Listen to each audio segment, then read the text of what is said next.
대부분 뵀던 분들 같지만 또 2시 예배에 특별히 나오시는 분들이 계시다 해서 또 인사를 드립니다. 반갑습니다. 이렇게 만나 뵙게 돼서 너무 좋고, 또 삶의 치열한 현장 가운데 계시다가 주의를 지키기 위해서 나오시는 오후 2시 예배가 여러분께는 폭포수와 같은 은혜이기를 소망합니다.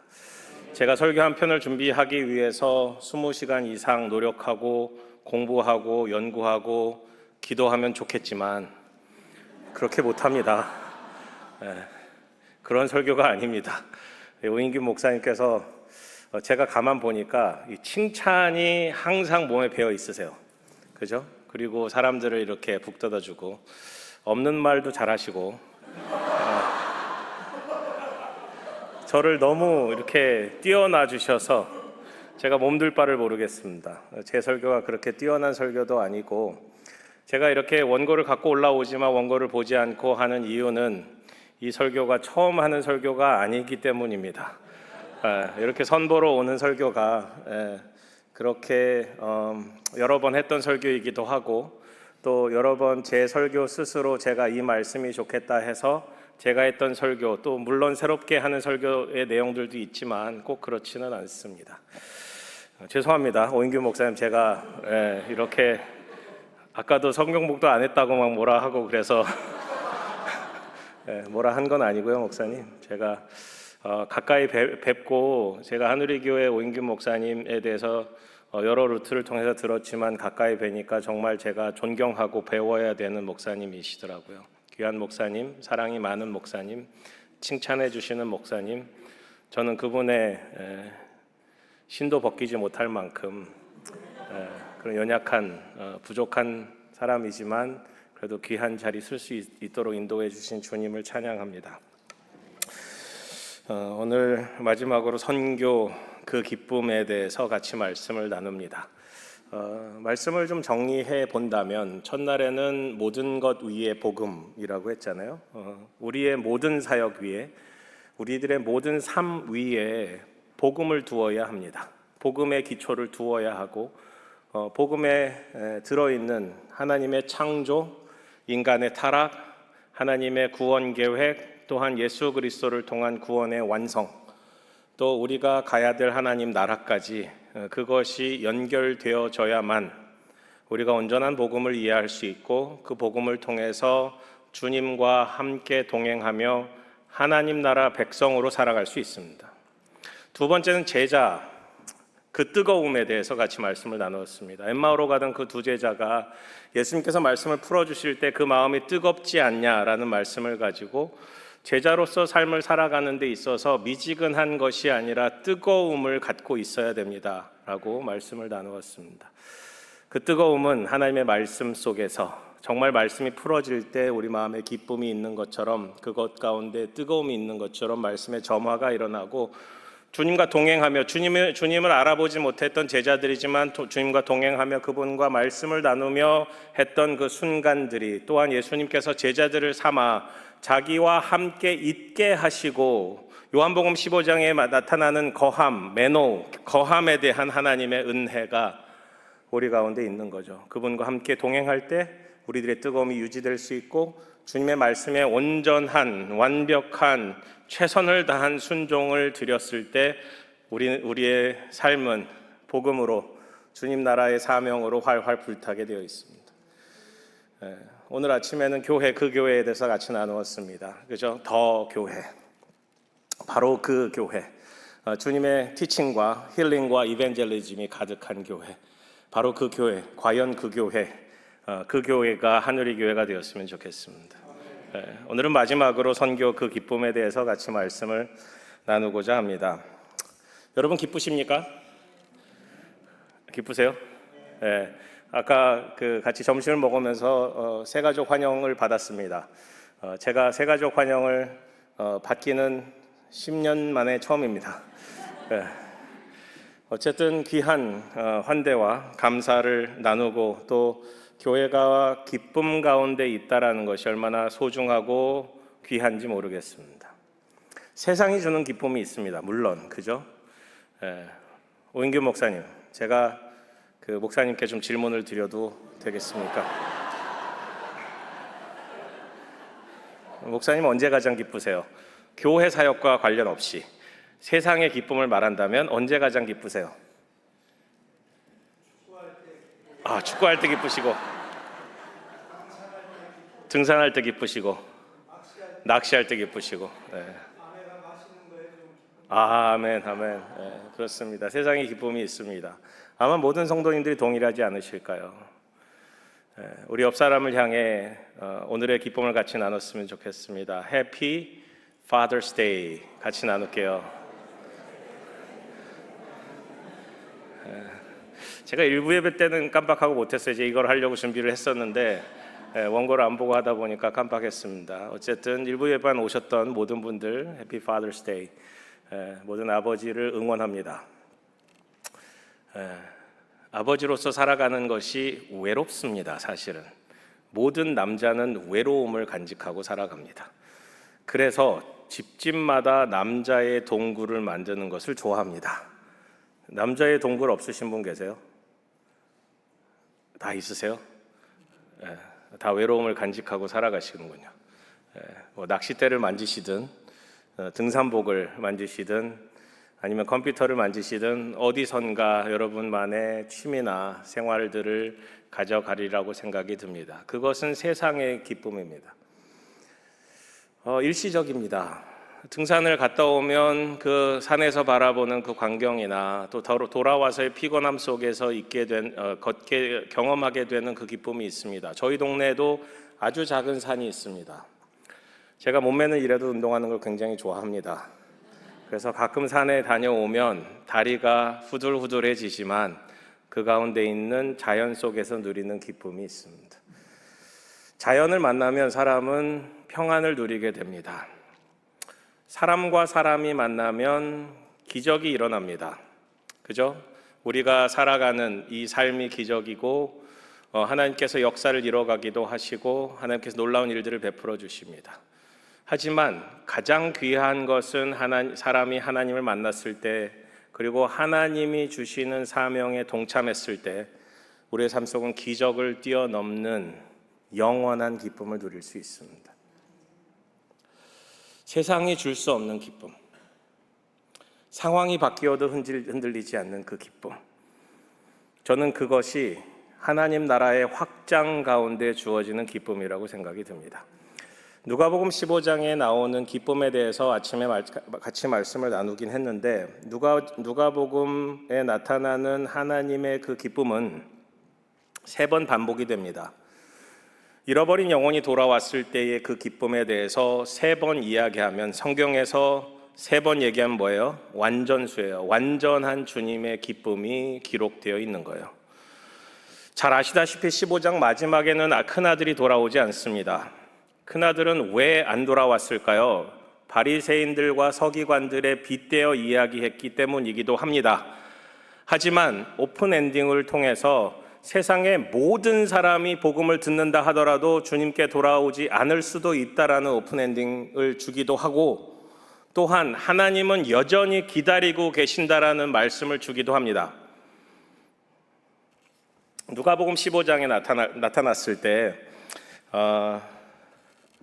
첫 번째 비유에서는 목자의 마음을 가지고 잃어버린 양을 찾을 때까지 가서 찾아옵니다. 그죠? 두 번째는 여인이 잃어버린 동전, 드라크마라는 표현을 통해서 그 동전 10개가 그 당시 결혼 지참금임을 이야기를 해줍니다. 그러면 여인이 자신의 결혼이 없이는 살아갈 수 없기 때문에 그 당시 고대 근동의 한 여인이 삶을 살아가기 위해서는 그 동전이 너무너무 절실했습니다. 그래서 찾을 때까지 찾는 거예요. 근데 3번째 비유에서는 아버지는 찾아 나서지 않습니다. 목자처럼 찾아 나서지도 않고 그냥 마냥 저냥 기다립니다. 왜 기다리셨을까요? 왜 아버지는 끝내 그 둘째 아들이 어디 있는지 찾으면 찾을 수 있었는데 그 형은 자신의 동생이 어딘지 무엇을 하고 다녔는지 다 알고 있음에도 불구하고 아버지와 소통을 하지 않았고 찾아 나서지 않았습니다. 왜 그랬을까요? 왜 아버지는 찾아 나서지 않으셨을까요?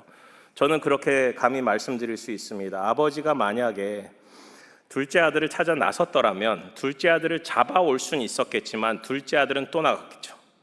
또한 둘째 아들을 찾아 나서는 모습에 그 뒷모습을 보는 첫째 아들의 마음은 무너집니다. 아버지는 둘째 아들을 위해서 존재하고 계시는구나, 나를 사랑하지 않는구나 라고 느낄지 모릅니다. 아버지는 첫째 아들과 시간을 함께 함으로 그에게 사랑을 주고자 하였고 그 사랑을 인정받고 싶어 했습니다. 즉 아버지는 어느 누구도 잃어버리고 싶지 않으셨던 거죠. 하나님께서는 세상의 모든 사람이 구원을 받기를 원하십니다. 알고 계십니까? 하나님께서는 세상 모든 사람들이 주님께 돌아와 하나님을 예배하는 그 역사의 현장을 우리에게 이렇게 기록해 주고 있습니다. 같이 읽어볼까요? 시작.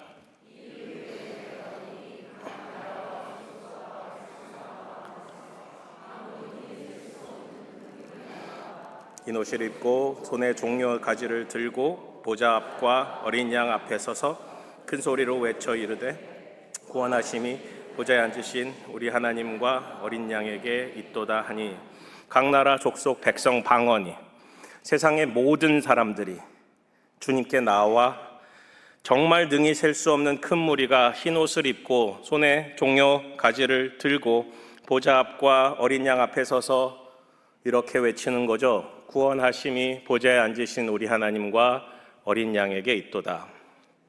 이거를 고영원 씨가 비전이라는 찬양으로 만들어내었고 오늘 찬양팀이 불러주시지 않으셨습니까? 우리가 함께 찬양하지 않았겠습니까? 그게 우리의 비전이 된다고요. 우리의 꿈이 된다고요. 이 한우리교회가 28개의 선교지를 돕고 있고 수많은 목회자들을 양성하고 하는 모든 일들이 이 비전을 위해서가 아니겠습니까? 여러분 그 비전을 갖고 계십니까? 땅끝까지 복음이 전해지는 바로 주님의 비전, 우리의 비전이 아니라 나의 비전이 아니라 주님이 꿈꾸고 있는 그 비전을 함께 바라보는 것, 그것이 주님이 꿈꾸고 있는 바로 그 선교의 기쁨입니다.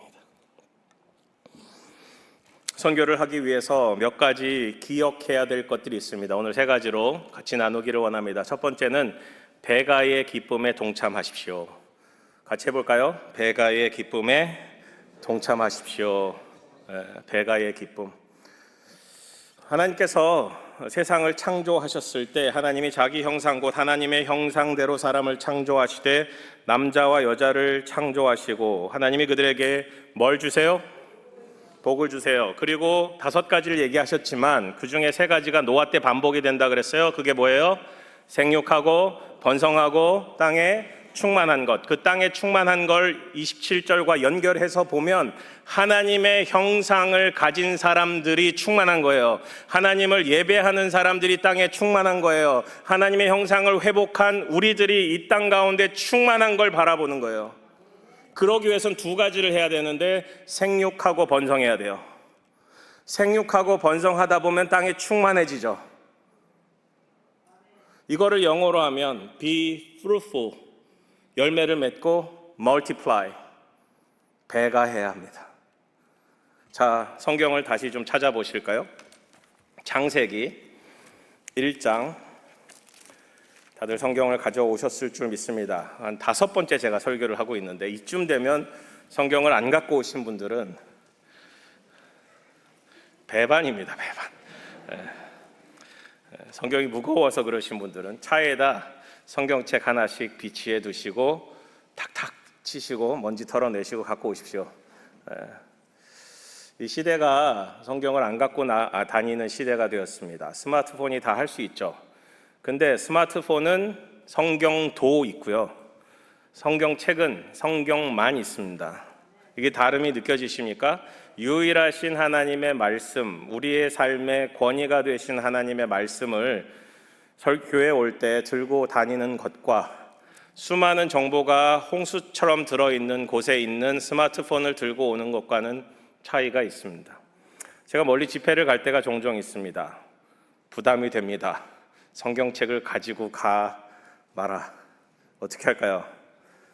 안 가져갑니다. 너무 무겁습니다. 가져갈 수가 없습니다. 하나님 익스큐즈 하고 갑니다. 하지만 성경책을 가지고 갈만 하면 가지고 갑니다. 가능한 한 가지고 다니려고 노력합니다. 그 마음이 하나님께도 전달이 되고 또 저와 여러분이 그렇게 성경을 사랑했으면 좋겠습니다. 창세기 1장 27절, 28절까지는 어느 정도 읽었는데 29절을 연결해서 볼까요? 시작. 내가 온 지면에 씨 맺는 모든 채소와 씨 가진 열매 맺는 모든 나무를 너희에게 주노니 너희의 먹을거리가 되리라. 아멘. 뭘 얘기하고 있어요? 먹는 것을 이야기하고 있습니다. 하나님은 우리를 하나님의 형상대로 만드셨고 우리에게 복을 주셨고 생육, 번성, 충만에 대한 복을 주셨어요. 그게 명령이 됩니다. 그리고 우리가 먹을 때마다 우리가 뭘 먹게 해요? 씨 가진 채소, 씨 가진 열매를 먹게 합니다. 이것이 그 다음 절에 있는 짐승과 하늘의 모든 새와 생명이 있어 땅에 기는 모든 것에게는 하나님께서 이러한 것을 주지 않으셨다라고 기록해주고 있습니다. 그죠? 풀은 풀을 먹을 거리로 주셨다라고 기록해주고 있어요. 이게 차이가 있다는 거예요. 사람에게는 뭘 주셨어요? 씨 맺는 모든 채소와 씨 맺는 모든 열매. 그래서 지금은 씨앗을 먹기를 굉장히 권장합니다. 그죠? 굉장히 성경적이에요. 이것을 다시 돌아와서 주님께서 우리에게 하루 세 끼를 먹을 때마다 상기시키도록 원하셨던 것은 열매를 맺는 삶입니다. 그죠? 이해가 되시나요? 네, 주님께서 열매를 맺도록 하셨어요. 그러면 이 땅에서 어떤 열매를 맺어야 될까요? 어떤 열매를 주님께서 원하셨을까요?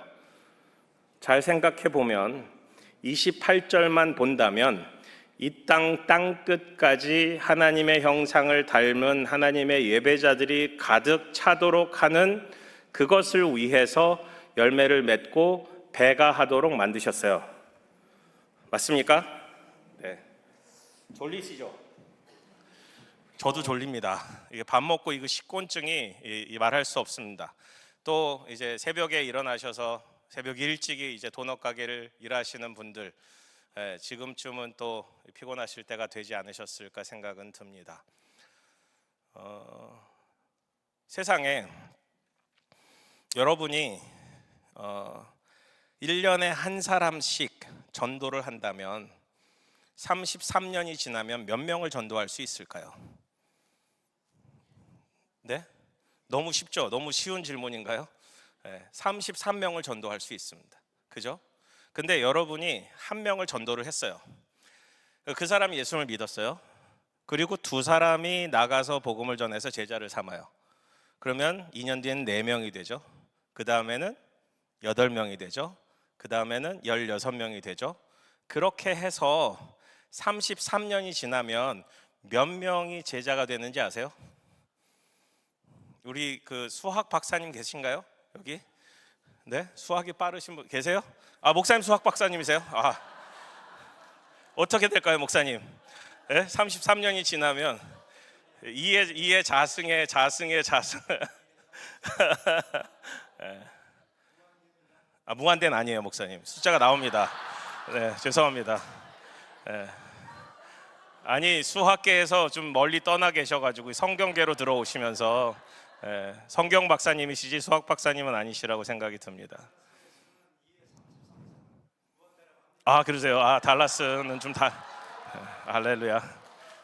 누가 그러시더가 달라스는 달라스.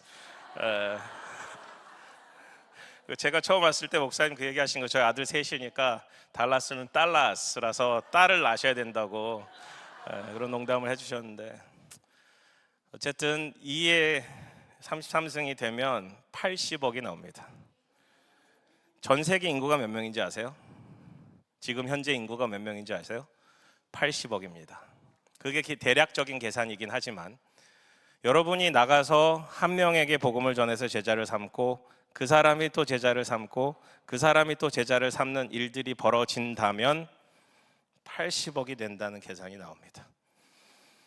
이것을 사도 바울이 디모데에게 준 말씀이 있어요. 디모데 후서 2장 2절입니다. 2:2의 법칙이에요. 디모데 후서 2장 2절. 세컨드 티모티 2:2. 읽어볼까요? 시작. 증인 앞에서 내게 들은 말을 충성된 사람들에게 부탁하라. 그들의 또 다른 사람들을 가르칠 수 있으리라. 아멘. 여기서 4세대가 나오는데 사도 바울이 디모데에서 하고 있는 이야기예요. 디모데는 누굴 찾아야 돼요? 충성된 사람, 순종하는 사람을 찾아서 그 사람을 통해서 또 다른 사람을 가르칠 수 있어야 된다라고 이야기를 합니다. 사도 바울이 에베소에서 말씀을 가르쳤어요. 에베소에서 2년간 말씀을 가르쳤는데 성경은 기록합니다. 아시아에 있는 모든 사람들이 복음을 들었다고요. 아시아에 사는 모든 사람들이 복음을 들었다고요. 여러분, 제가 만약에 하누리 교회에 와서 사역을 하는데 2년간 여기 달라스에 사는 혹은 텍사스에 사는 모든 사람들이 복음을 듣는 역사가 어떻게 일어날 수 있을까요? 이거죠. 배가의 역사.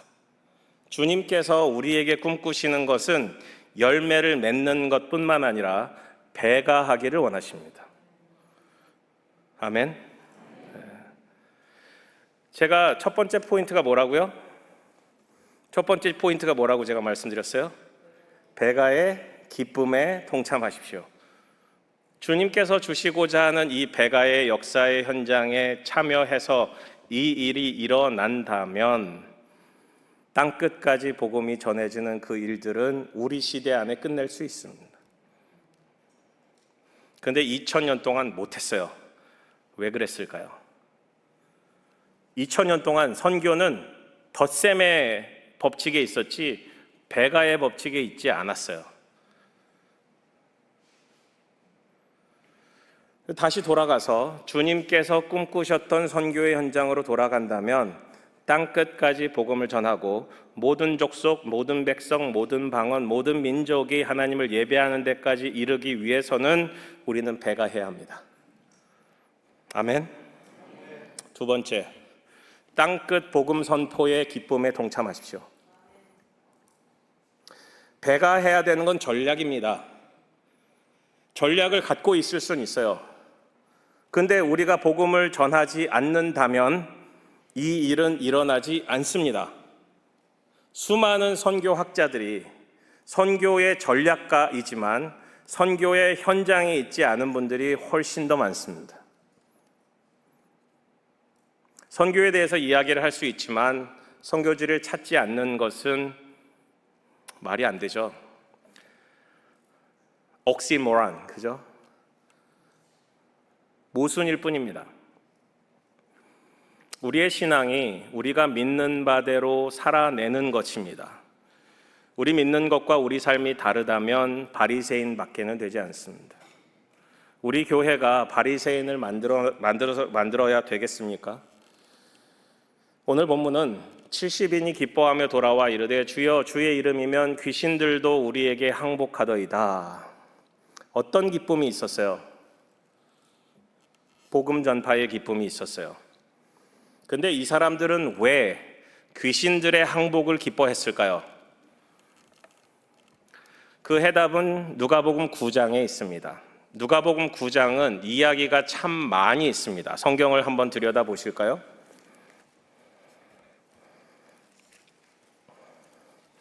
누가복음 9장입니다. 9장에 보시면 제목들만 보셔도 좋습니다. 9장 첫 부분에 보시면 12제자를 내보냅니다. 12제자를 파송하는 장면이 나타납니다. 그죠? 아무것도 가지지 말고 지팡이나 배낭이나 양식이나 돈이나 두보롯도 가지지 말고 어느 집에 들어가서 거기 머물다 거기를 떠나라. 거기 영집이 있을 것이고 때로는 너희들이 배척당하는 일들도 있게 될 것이다. 그리고 나서 10절 이후에는 뭐가 있어요? 오병이어의 기적이 있어요. 이 오병이어의 기적에 이 5천 명이 어디서 왔을까요? 네? 제자들이 나가서 배가한 거죠. 복음 전했죠. 그 사람들 중에 너무너무 궁금했던 사람들이 오지 않았겠어요? 모든 사람들이 그렇지 않다 하더라도 적어도 파송이 있고 그 이후에 5천 명이 모여서 예수님의 말씀을 듣는 현장에 부흥의 현장이 있었더라면 누군가 초청했겠죠. 그죠? 이해가 가시나요? 왜 5천 명이 있었는지? 그리고 나서 베드로의 고백과 죽음과 부활 예고가 있고 그 다음에 변화산 사건이 있습니다. 변화산 사건이 있을 때 누가 올라갔어요? 변화산에? 베드로와 야고보와 요한이 올라갑니다. 나머지 제자들은요? 남겨져 있습니다. 그때 무슨 일이 일어나요? 귀신 들린 아이를 데려왔는데 못합니다. 내어쫓지 못하죠. 여기에 귀신 내어쫓음의 실패가 나타납니다. 그죠? 그리고 나서 누가 크냐라는 이야기. 변화산 올라갔던 사람들이 우리가 크다라고 이야기하고 남겨진 사람들이 그렇게 스트러글 하긴 했지만 예수님께서 보여주셨기에 너희들이 크지 않아 하고 잡아내리면서 서로 크다라고 논쟁이 벌어지기 시작합니다. 그리고 나서 하나님 나라에 합당한 사람들이 누구인가를 알려주시고 나서 뒤를 돌아보지 말고 앞으로 나아갈 것을, 전진할 것을 이야기하시고 위대한 파송의 현장, 70명 또는 72명의 파송의 현장이 나타납니다. 이 72명이 어디서 왔을까요? 예? 왜 9장은 12명만 파송하고 여기서는 72명이 파송이 됐을까요? 그 해답은 5천 명에 있겠죠.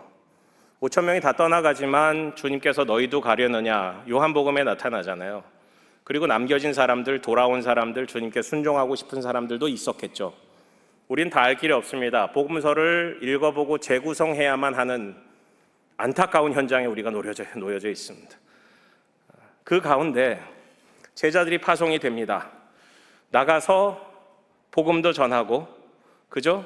귀신도 내어쫓고 하다 보니 위대한 일들을 경험하게 됩니다. 그리고 나서 귀신들도 우리에게 항복하더이다 하니 주님께서 이렇게 이야기합니다. 20절의 말씀, 그죠? 너희들의 기쁨이 어디 있냐? 너희들의 기쁨은 반드시 너희 이름이 하늘에 기록된 것으로 기뻐해야 된다라는 거죠. 자, 복음 전파를 했는데 아무런 일이 벌어지지 않았어요. 또한 귀신을 내어 쫓았는데 72명이 모두 다 경험하진 않았겠죠. 그 중에 실패자도 있었을 것 같아요. 복음을 전했는데 받지 않았던 일들도 있었을 것이고 그것에 대해서 예수님께서 예상을 하시고 이미 말씀을 다 주셨어요. 근데 예수님께서 너희들의 기쁨은 어디 있어야 되냐? 너희 이름이 하늘에 기록된 것으로 너희 구원 때문에 기뻐해야 된다라는 거예요. 이해가 가십니까? 우리들의 기쁨을 놓치지 않을 수 있는 유일한 이유는 우리의 구원입니다. 우리의 구원입니다. 그러면 복음 전파의 결과와 상관없이 우리는 기뻐할 수 있습니다. 우리는 자꾸 복음 전파의 결과에 따라 기뻐하거나 슬퍼합니다. 제가 몇 년 전에 조지아를 다녀왔어요. 조지아라는 스테이시 아니라 나라입니다. 그루지아라고 얘기했던 옛 소련 연방의 하나였던 조지아. 그 남부에는 아제르 사람들이 삽니다. 아제르바이잔의 구성원들의 일부 50명 정도가 기독교 국가인 조지아에 삽니다.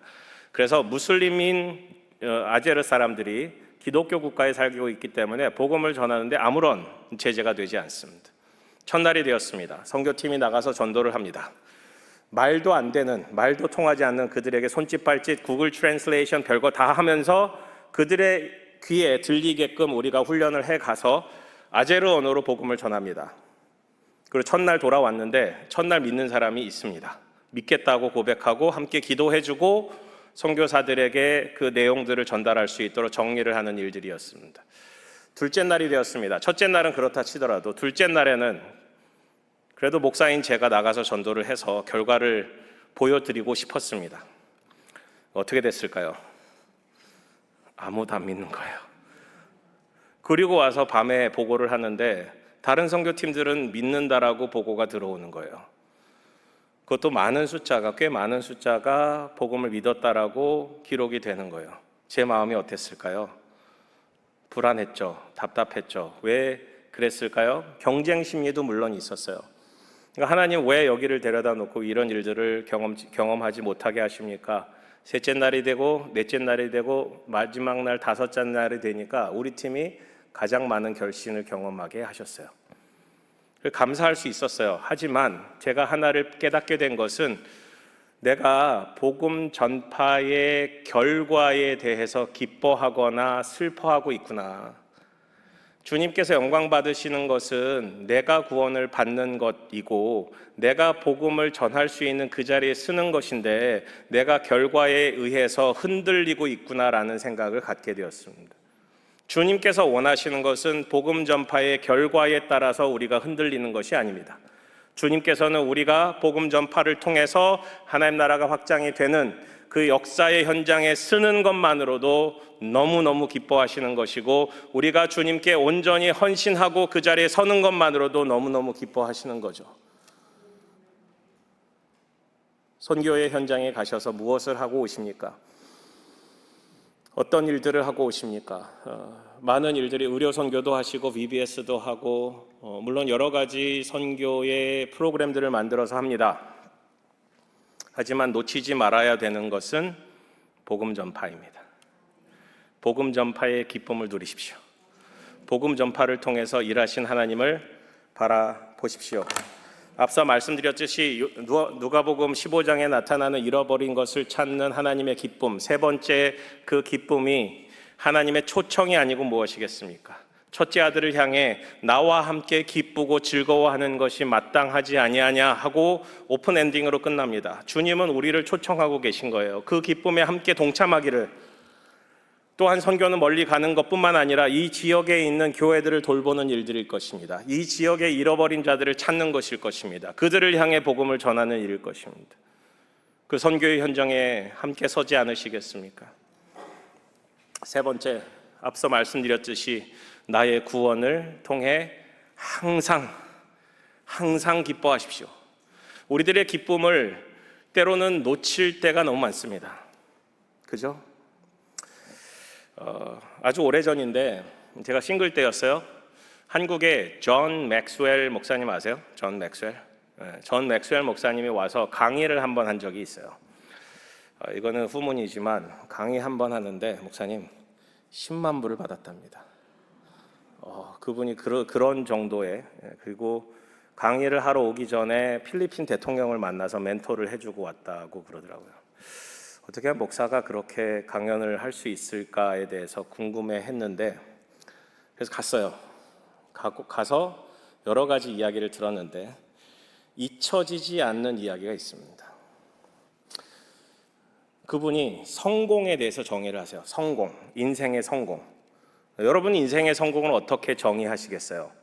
물론 기독교적인 혹은 크리스찬적인 교회 안에서의 성공의 정의를 하나님의 기쁨에 둘 수도 있고 하나님 나라 확장에 둘 수도 있겠지만 세상 사람들도 공감할 수 있는 인생의 성공을 어떻게 정의하시겠어요?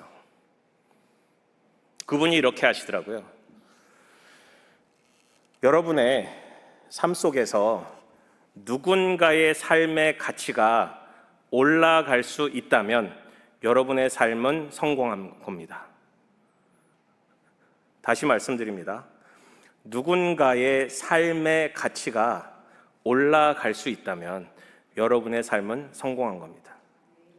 빌 게이츠가 마이크로소프트로 돈을 많이 벌었어요. 한때는 세계 1위 부자였어요. 지금 많이 바뀌긴 했지만 그 사람이 돈을 많이 벌었을 때 욕을 많이 먹었습니다. 왜요? 록펠러랑 똑같아요. 그죠? 독과점을 통해서 돈을 번 거잖아요. 그래서 욕을 많이 먹었어요. 그 방법을. 물론 컴퓨터 업계에서 컨트리뷰션도 많았겠죠. 하지만 그가 은퇴를 준비하면서 멀린다 게이츠 재단을 세웠습니다. 그리고 나서 에이즈 퇴치를 위해서 자신의 사재를 털어 환원하기도 하고 최근까지는 화장실 운동이라든지 여러 가지 아프리카의 질병 퇴치 운동 이런 것들을 많이 했습니다. 전 세계에서 가장 돈을 많이 주는 장학금이 뭔지 아세요? 게이츠 파운데이션이 주는 장학금입니다. 한 학생에게 100만 불을 수여합니다. 100만 불. 저희 아이도 받았으면 좋겠는데 못 받았습니다. 신청도 못했습니다. 신청도 어렵고 어쨌든 받기도 어렵고 근데 대학원까지, 박사학위까지 전액 다 지원을 해주는 위대한 장학금입니다. 그 사람이 그렇게 누군가의 삶의 가치를 올리기 위해서 자신의 전 재산을 털어 환원하기 시작했을 때 우리는 그 사람의 삶의 성공을 봐줄 수 있습니다. 존 맥스웰 목사님이 앞에서 강연을 하는데 저희 한동대 학생들이 뒤에 있었어요. 그래서 그분이 그 가치에 대한 이야기를 외쳤을 때 한동대 학생들이 그렇게 한 20명이 소리를 칩니다. What is your value? 당신의 가치는 무엇입니까? 우리들의 기대는 뭐예요? 예수님에 대해서 이야기를 해주기를, 복음이 선포되어지기를, 수천 명의 기업인들이나 혹은 여러 리더십들이 모여서 하는 리더십 강연에서 복음이 전해지기를. 그래서 그분이 그렇게 얘기하셨어요. 제가 강연자이기도 하고 어떨이기도 하지만 저는 목사입니다. 제게 있어서 최고의 가치는 예수 그리스도입니다. 그분이 그렇게 외치셨어요. 저는 그 순간을 잊을 수 없습니다. 여러분은 만약에 그 자리에 쓴다면, 여러분이 누군가의 삶의 가치를 더해 줄 수 있는 자리에 쓴다면 여러분이 예수 그리스도를 외치시겠습니까? 여러분 삶 속에서 누군가의 삶이 예수 그리스도의 복음을 통해서 변화되기 시작한다면 여러분의 삶은 가치가 있습니다. 단순히 교회 오라는 말보다는 하나님께서 당신을 너무 사랑하십니다라는 이야기와 함께 우리가 얼마나 죄인인지, 예수님께서 우리를 얼마나 사랑하시는지, 그리고 하나님께서 우리를 너무너무 사랑하시기에 그의 아들 예수 그리스도를 이 땅에 보내주셨고 그분이 십자가에 달려 죽으시고 모든 물과 피를 쏟으시며 우리의 죄를 깨끗게 하시기를 원하셨고 누구든지 그를 믿기만 하면, 그분을 우리 마음 가운데 모셔드리기만 하면 우리는 하나님의 아들이 되어 우리는 의인으로 칭하게 되며 영원한 하나님 나라의 약속을 받을 수 있습니다 라는 그 복음을 여러분 함께 외치지 않으시겠습니까? 여러분 삶의 성공이 다른 데 있지 않습니다. 하나님 나라의 가치를 두고 하나님의 복음, 예수 그리스도를 외치시고 누군가에게 그것을 전해 주신다면 그것이 그분의 삶에게, 받는 사람들의 삶에게 진정한 복음으로, 진정한 복된 소식으로, 복을 받는 위대한 통로로 여러분 쓰임을 받을 수 있습니다. 아멘. 그렇게 우리 이름이 기록된 것으로 기뻐하고 사도 바울이 빌립보서를 통해서 내가 모든 심장으로 내 마음 속에 있는 내 모든 것들을 다해 너희들에게 말하는데 너희들을 너무너무 사랑하는데 너희들 내가 말하노니 기뻐하십시오. 내가 다시 말하는데 주 안에서 기뻐하십시오. 빌립보 교회는 어떤 교회였습니까? 주 안에서 열심을 다해 복음 전파를 위해 헌신을 하지만 싸우는 교회였어요. 패가 나누어져서 싸우기도 하고 그 가운데 기쁨이 없었어요. 고린도 교회는 어떤 교회였어요? 수많은, 정말 이야기할 수 있는 모든 교회의 문제를 다 갖고 있는 교회가 고린도 교회였어요. 그래서 고린도 13장이 쓰여진 거예요. 고린도전서 13장이. 사랑이 없기 때문에 너희에게 내가 줄 수 있는 최고의 메시지는 사랑이다 하고 13장을 써내려간 거고, 부활을 믿지 못하던 고린도 교회 성도들에게 부활장을 쓴 거예요. 기쁨을 상실해버린 빌립보 교회를 향해서 사도 바울이 외칩니다. 주 안에서 항상 늘 기뻐하십시오. 내가 다시 말하노니 기뻐하십시오. 제가 앞서 말씀드렸습니다. 하나님께서 우리에게 열심을 다해 일하고 계시고 복음을 주시고 제자가 되기를 원하시며 주님께서 원하시는 그 사역들을 하기로 원하시지만 주님이 갖고 있는 그 열심의 핵심은 땅끝까지 이르러 복음이 전해져서 모든 백성, 모든 나라, 모든 민족, 모든 방언이 주님을 예배하는 그 자리에 쓰는 겁니다. 그러기 위해서는 우리 마음속에 기쁨을 놓치면 안 됩니다. 복음의 기쁨, 제자의 기쁨, 교회됨의 기쁨. 그게 하나님의 열심이기도 하고 하나님의 열정이기도 합니다. 부끄럽지만 저는 교회에서 태어나서 교회 밖을 벗어난 적이 별로 없습니다.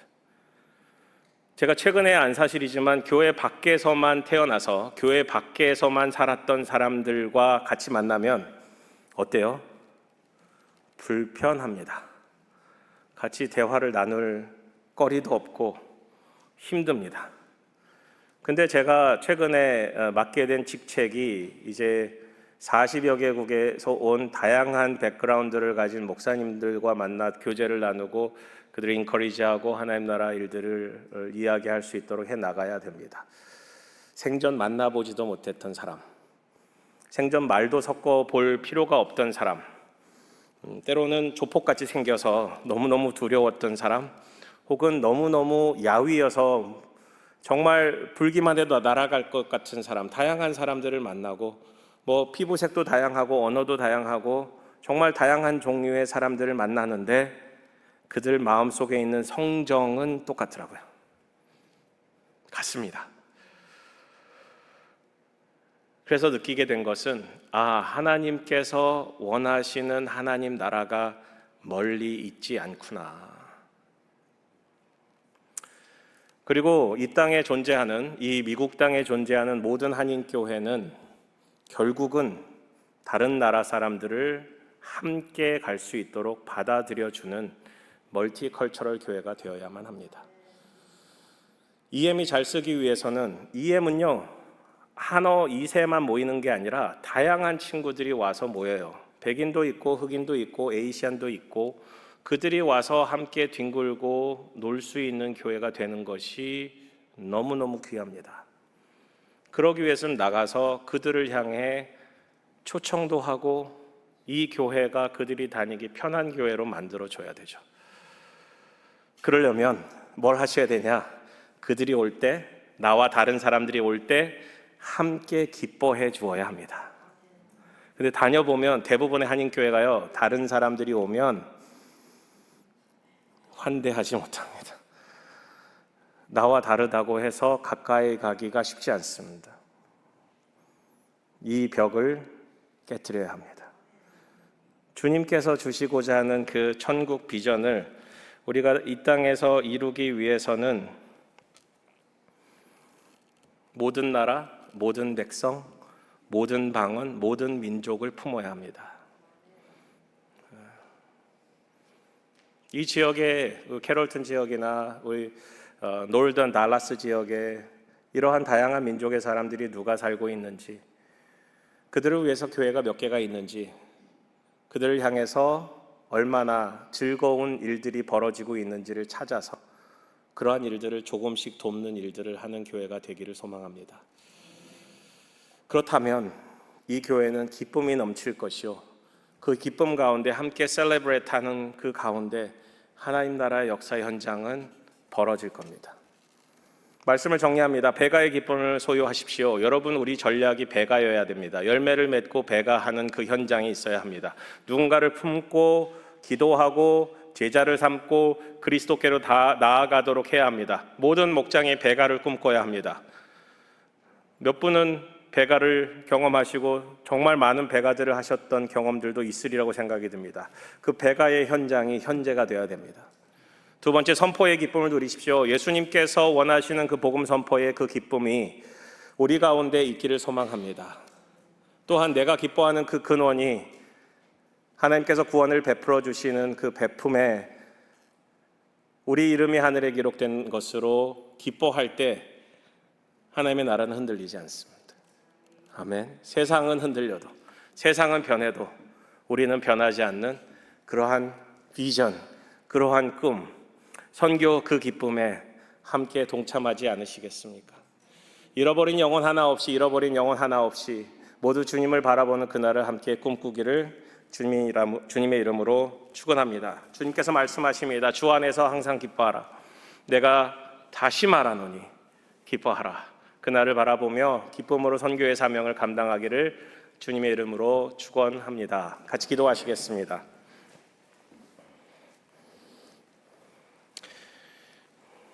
여러분, 가장 최근에 복음을 선포해 보신 적이 언제이십니까? 복음을 선포해 보신 적이 있으시다면 주님께 감사의 기도를 올려드리십시오. 그리고 계속해서 그 복음을 선포할 수 있는 자리가 될 수 있도록 기도하십시오. 반대로 복음을 선포해 본 경험이 잘 생각이 나지 않는다면 회개하십시오. 주님은 우리가 하나님 나라의 그 기쁨을 소유하기를 원하십니다. 그 기쁨을 나눠주시기를 원하십니다. 그 기쁨 가운데 우리가 함께 나아갈 수 있기를 소망합니다. 이 시간 잠시 기도하심으로 저희 말씀을 마무리하고 제가 마무리 기도하겠습니다. 같이 기도하십니다.